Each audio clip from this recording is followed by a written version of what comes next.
Bonjour mon ami, comment ça va? Ito po bien?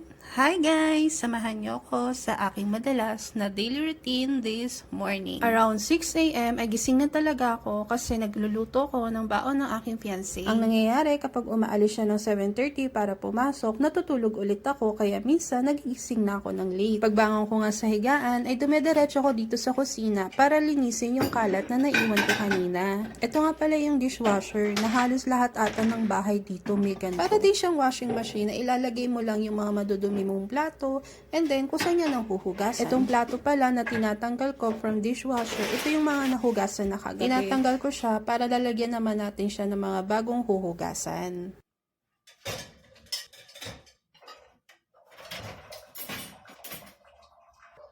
Pero syempre, hindi pa natin yan papaandarin kasi sobrang konti pa ng hugasan na yan.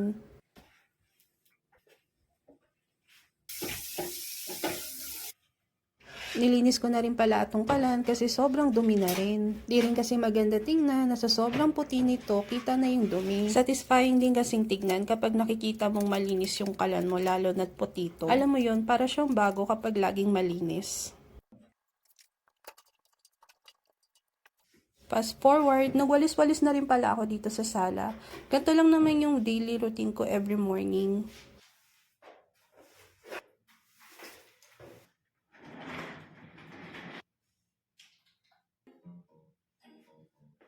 Habang naglilinis nga ako dito sa sala, ay naalala kong magpatugtog ng French song. Nakakapagsisi nga kasi ngayon ko lang naisipang pag-aralan yung French. Hindi kasi madali yung lengguwahe na French. Sobrang hirap niya talaga. Lalo na sa mga pronunciation. Sobrang hirap.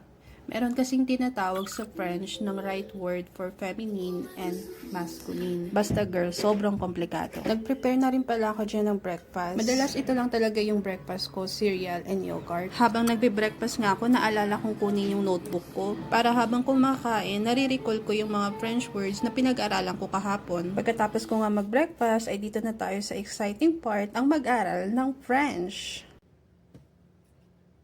Je voudrais réserver une chambre, s'il vous plaît. Personne ou deux personnes? Person? Ay, person.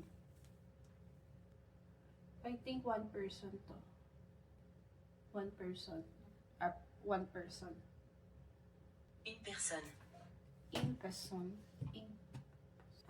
Small room. Petit. Petit.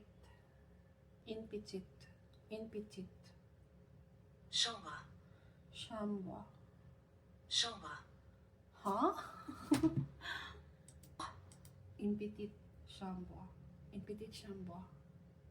Chambre. Chambre. Chambre. Ang hirap mo, French. Combien ça coûte? Combien ça coûte?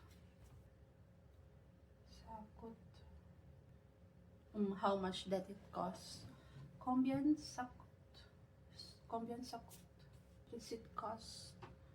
How much does it cost? So hanggang dito na nga lang muna at mag-aaral tayo ng French.